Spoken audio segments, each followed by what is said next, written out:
Winning Time, Season 2, Episode 7, quite possibly the last episode we'll ever see.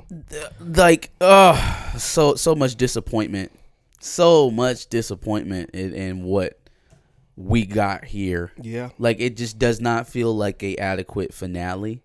A lot of things that were reminders of why we liked the show and why we had hope that it was going to continue past Season 2. But, man, the way that they sold this up, I can't imagine anybody was happy with it. So yeah, and I feel like they knew it was coming. So a lot of that felt like post-production stuff. Mm-hmm. Like, the first 30 minutes of the episode or so, it felt like we were putting in little plot threads that may carry on to next season. Mm-hmm. First 30 or 40 minutes. And then the last 20 minutes or so was straight up tie off any available plot point that we think we can in this episode. Yeah. Which is unfortunate, because with the information that they gave in the epilogue alone was 2 seasons worth of stuff. There's a couple seasons there. Like, it is just, we could have took this thing all the way to Jerry Buss trading Vlade Divac for Kobe Bryant. I honestly, man, it was good television. I do not understand. May 27th, 1984, we're being welcomed to the Garden for the final series between the Lakers and the Celtics. Seems the Lakers won Game 1, so now they have to hightail it to the bus before Boston fans get to them. Pat Riley is doing a great job of trying to keep Magic level-headed and not feeding into that Magic Bird bullshit. The Lakers are close to winning a Game 2, and Magic is 1 assist from a triple-double. However, Worthy throws a turnover that leads to an easy steal and point to tie it up. The team is realizing that Magic is being selfish again, and Cap tells him to breathe. Instead of giving Cap the ball in the post, Magic holds it and throws an ill-advised pass after seeing Bird. Now the series is 1-1 after overtime. You know what the ironic thing is that, again, put my conspiracy theory hat back on. I do believe that influence from the individuals being depicted in this film and their relationships with, studio heads and things of that nature led to this show maybe not have been on high on the renewal list. Just my theory. But the ironic thing about that is that you kind of set the narrative. It's not like this shit's going to go away. They're not going to stop trying to make money off of this. It'll be on the streaming service. It'll play on HBO. It will be seen in perpetuity. And so by expediting its finale, by kind of ushering it to its demise, you set the narrative that was set in season 1. You don't get a chance to see Jerry West make the stone cold move to trade Vlade for Kobe Bryant. You just read about it in the epilogue after the series is over. You don't get a chance to see actually know who James Worthy is and know who Byron Scott is, right? You don't get a chance to have those players fleshed out. I swear to God, we got more writing about Kurt Rambis and more like kind of peripheral mentions of Kurt Rambis than we actually saw of Kurt Rambis or heard or let him speak. But we've seen Kurt Rambis more than we've seen James Worthy. Yes, we did. Which is crazy. I don't know, man. It feels woefully incomplete. A lot of the idea of how this episode ends up, if we don't get the post credit kind of mentions of where everybody ended up, the narrative kind of sucks. At least if you're a Lakers fan. Yeah. Magic gets consoled by his family, and then he tells Cook that he loves her in a very strange and ominous way. Then the paparazzi take pictures of the two. Man, I don't know if that was him trying to tell her about the diagnosis, but again, we're in 1984. That doesn't come around until 1991. I think, yeah. So, like, you know what I think happened? I think Magic gets Cookie to come out there and all Cookie my woman, blah, skip. And everything we was thinking the whole time he was saying that, like, yeah, not for long, was probably going to cap off at the end of this season with him breaking Cookie's heart somehow or somewhere, saying, oh, you're the reason why I can't be focused or whatever. And then they obviously might reconcile in the next season. But since, again, we got to get all this shit done in episode 7. You know what's crazy about Magic and Cookie is, okay, we're in 1984. I don't think they get married until literally the same day I was born, September 15th, 91. Holy shit. So like 7 years later. Well, again, that's where I think we were headed. Yeah. I think that's where we're headed. There were little conversations between Cookie and Magic's mom. It was like, oh, you don't set a date yet. No, I'm not rushing him. It's the finals. And it's not like he's not going to be in the finals in the 80s ever. He's going to be in the finals every year. And when he's not, the Celtics are. Or he's playing the Celtics. Mm-hmm. So it's like, this, man. And we were headed for a completely different arc. And you could see it in the episode. Like, you can see they're building towards something else. Like, something's going to get in the way of Magic and Cookie, at least in the short term. And we just didn't have the time to flesh it out. So it all just looks very weird. Yep. Speaking of things that didn't really get fleshed out at all, and I'm actually kind of confused by it, Jerry Buss is still trying to figure out all this honey shit out, and then Red pulls up. The whole honey thing just... another victim. Another victim. This shit feels like forced as hell. Yeah. Feels forced as hell. Feels like she's putting on a show in which, if we actually had the time to show the breakdown of their relationship, maybe it would make sense. But I see loving, caring, oh, I'm good with anything you say, Buss, right? Honey.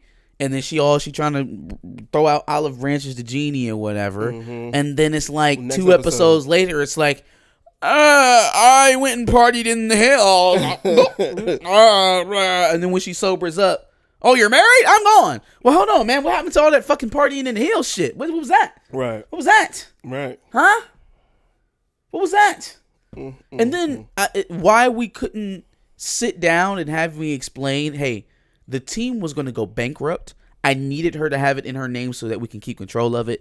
That is the reason why I'm still legally married to her. Now, the lying shit he has to get over. Yeah. But, like, she turned it into this whole, you used me and made me give up everything. I'm sorry, honey. I thought he came and picked you up from your house. What in the fuck were you doing? Not a damn thing. And again, you was all too gung-ho to give whatever that shit was. Mm-hmm. And you're claiming $100 million. You can easily go get the shit that you gave up back. Go get it back, fam. Go get it back. Yeah. Go back to bumfuck America, wherever the hell you was staying, and go get back whatever monicum of a life you had before you met Jerry Buss. I promise you it's still there. I promise you. I swear to God it's still there. For a fraction of what you're asking for. Like, what in the fuck are we even talking about? None of this made any sense. At all. But if this played out over years, if they slowly started to deteriorate their relationship, and then she finds out he's still married and all that other stuff is still going on, then it makes a little bit more sense. We just not afforded the opportunity to see the breakdown. We saw them fall in love and fall out of love in one season, so now it feels very fabricated. Yeah, the pacing was just all over the place. All the way off. Okay, so he's trying to figure all this honey shit out, and then Red pulls up. He commends Jerry on creating a team with its own culture, and then he admits that he built the Celtics to be bigger than him, which... Sure. Yeah. Jeannie trying to catch some dick, so she got a makeover and gave a hockey player some confidential payroll info so that he could make a better educated decision for contract negotiations. She said, well, fuck it. If my brother doing it, let me get in here. I want to be one of the boys. I'm like, this is a completely different Jeannie now. She's doing whatever she wants. She said, I'm going to start acting like my daddy. Crazy. Magic goes to Jerry West like he's his new guidance counselor and wants to try to get rid of these on-the-court issues that he's having. Jerry ends up giving him decent advice about the whole Bird situation. Yep. Magic then goes on to set a finals record 21 assists, and they win Game 3. And, of course, Larry Bird is pissed. Yeah, no, honestly, I didn't even care about the whole honey portion of this bullshit. However, for not seeing Claire Rothman much this season, once Jerry tells her everything, she gives a great scene.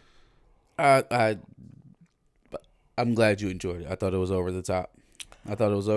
And I immediately said, I know that shit didn't happen that way. I feel like maybe because I haven't seen her like all season, I was like, oh, okay. Yeah, maybe they argued behind the door. Maybe there was some yelling and some screaming. Zero shot.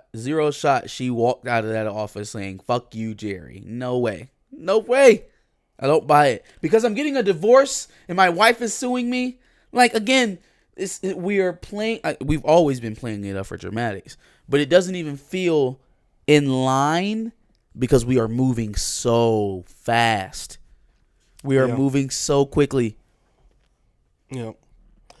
A hard foul in Game 4 on Rambus is caused by Bird's instigating, and Bird is getting in everybody's head, and it seems to be working as the Lakers are completely dismantling. Bird ends up hitting the game winner in Magic's face. Now some bullshit. Some fucking bullshit. Fuck Kevin McHale. After the game, Pat wants the team to keep their cool. However, that doesn't seem to work for the Lakers as they lose Game 5 in a literal scorcher.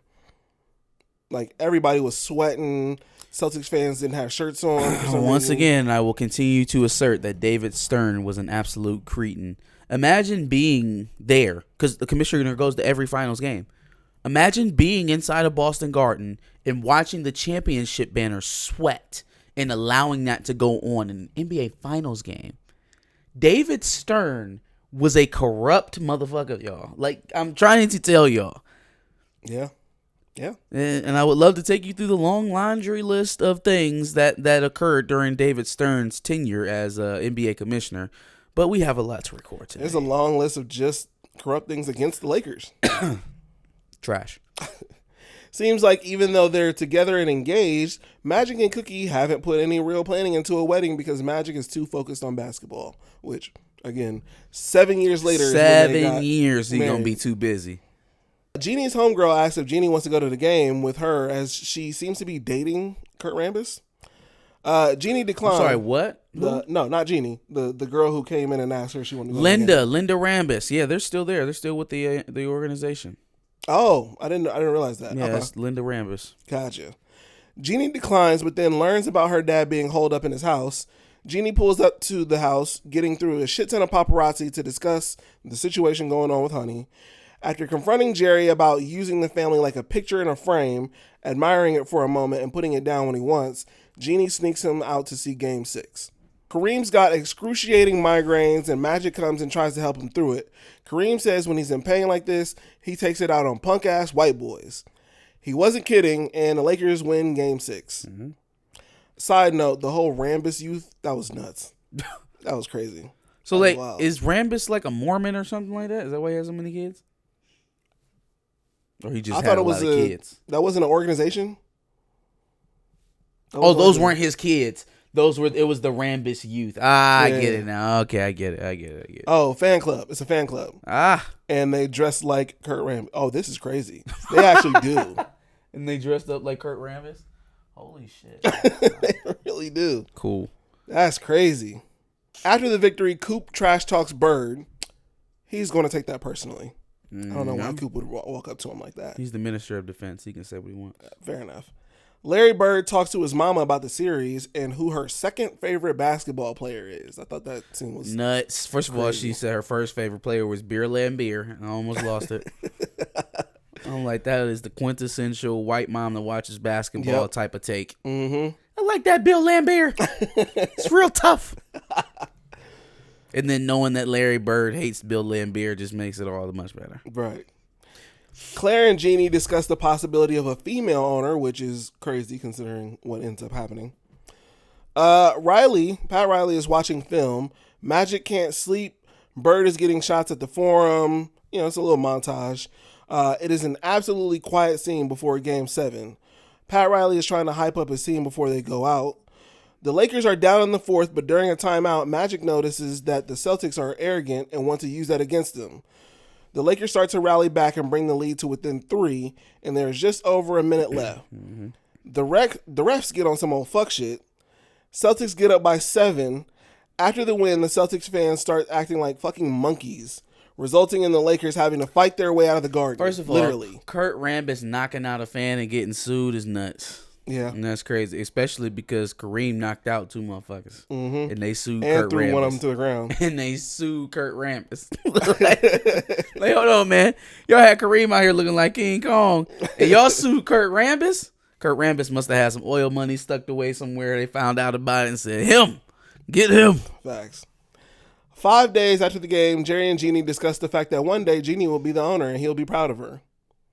The show ends up with one of these. I doubt that conversation ever happened. Probably not. It seemed like a nice little way to. He basically force fed Jim Buss into the leadership role, asked for it on his deathbed, according to the family, and then she had to like fucking wrestle it away from him. So the show ends up with one of those weird montages telling us what happens with the Lakers after the show, which lets me know that at some point before this episode came out, they knew the writing was on the wall. Man, they put the fucking Magic was diagnosed in 1991, and Cookie was the first person. Come on, shut up. Oh, Larry Bird was the first one to call him.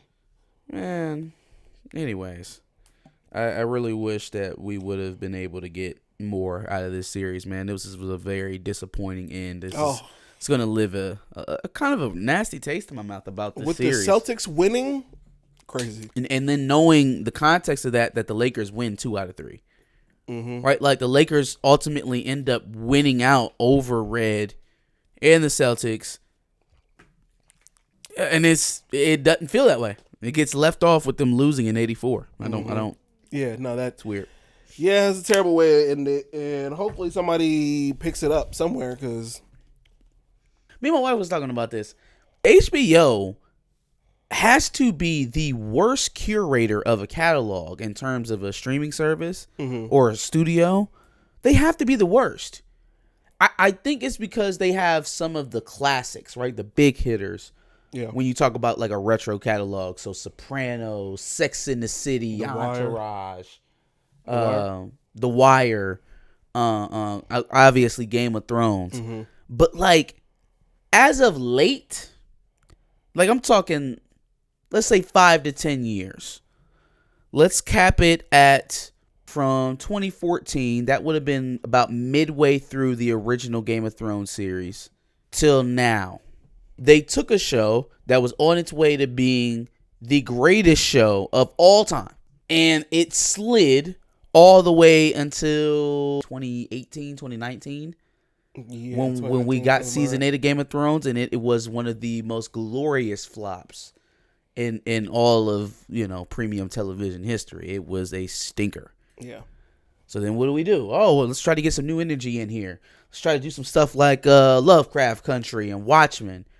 2 stone cold absolute hits. Know what happens with them? They get canceled after 1 season. Oh, but we're going to do the shorts, the limited series thing.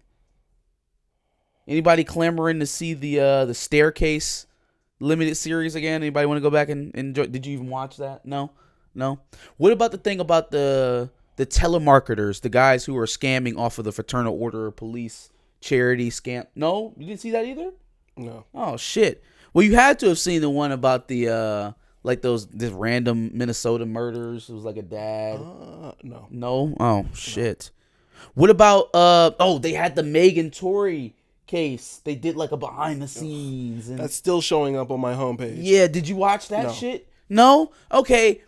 Was any of that better than Lovecraft Country or Watchmen? Millions of dollars spent on shit. Absolute crap. Horse caca. Just crap. And then the good stuff doesn't get renewed. They're the worst curators of a catalog. I do not trust them. And it is shown that it's a studio thing because it's even applied to their major motion pictures. Mm-hmm. Look what's happening in DC. Batgirl had to go. We can't even let the public see that. Like, why would we diminish our brand by letting them see a substandard film with Michael Keaton, by the way? A substandard film like this, like, we can't possibly damage our brand. The Flash, Shazam 2, soon to be Aquaman 2, Blue Beetle. Well, I like Blue Beetle. Blue Beetle was good, but it's. But if we canceling Batgirl, then why did Blue Beetle have to happen? Oh, and Pooper Heard is still in Aquaman 2. Gross. Just the decision making is baffling. Very baffling. Give them a chance to finish it out. Yeah. Once again, HBO, I don't. There seems to be a bevy of decisions being made to set a course for this studio, this company, Warner Brothers, going forward, I'm just not confident in where you're headed. Yeah. You know, everything from Max, which is a god-awful app. Let me just say. It is a god-awful app. It is terrible. The functionality, the overlay, the fucking all-blue icon that I see when I'm trying to find it on the thing. Everybody's icon is all blue. Everyone's icon is blue. But please, let me fucking stand apart and be blue like everybody fucking else. Just like DirecTV, just like Spectrum. Right? Who else is blue? Just like Paramount. Just like There's another one. There's another one that's blue. It's like, who is running the show back there? Are the lights even on? Zaslav? I wouldn't be surprised if like there was like a check to be signed to renew season 3, and it was just sitting in somebody's fucking mail folder. And then they didn't receive it in time, and they were like, oh, guess it's canceled. And that's how we got the announcement about fucking winning time. Like that's how I imagine Warner Brothers is being ran right now. That's crazy. It's just like they're not signing stuff, and somehow it results in the production being canceled. I'm telling you, that's Jerry Bust divorce papers. Yeah, well, R.I.P. to winning time, man. It was fun time. We weren't here for a long time, but it was a good one. So absolutely. Let us know what you thought. Put your comments in the prompt below. Make sure you like, share, and subscribe. We will be picking up on several different new shows. Generation V, Continental, always with the Power, Power universe. So, and we'll continue to be adding things. So check us out. We'll be back. Absolutely. Make sure you check out our previous reviews of Winning Time. Obviously, we have a full playlist of all the reviews that we've done for season 1 and season 2. And then make sure that you obviously subscribe. Like he said, we like to do other shows in Winning Time. And hey, if they do pick up a season 3, that'd be great, and we'll be here to review it.